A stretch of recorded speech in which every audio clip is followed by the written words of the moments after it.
Keď sa bedrá zablokujú, ovplyvní to 5 kľúčových pohybov: drep, chôdza, postoj, rotácie a hinge v bedre. Áno, ide o úplne základné pohyby v bedrách, ale väčšina ľudí si neuvedomuje, aké sú ich bedrá obmedzené.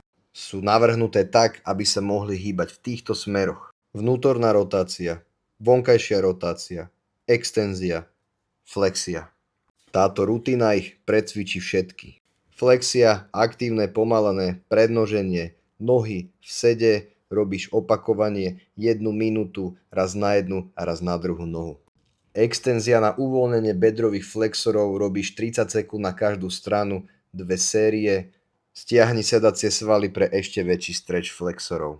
Vnútorná rotácia 1 minúta, nohy na striedačku, snaž sa mať napriamený hrudník a precítiť natiahnutie v bedrách. Vonkajšia rotácia, snaží sa hrudníkom priblížiť ku kolenu, opäť to robíš minútu, raz jedna a raz druhá strana. Už po jednom kole budeš cítiť úľavu, ale pre dlhodobú zmenu potrebuješ konzistentnosť, preto si ulož toto video a rob ho denne. Napíš mi do komentára slovo bedra a ja ti pošlem 7-dňový program zadarmo.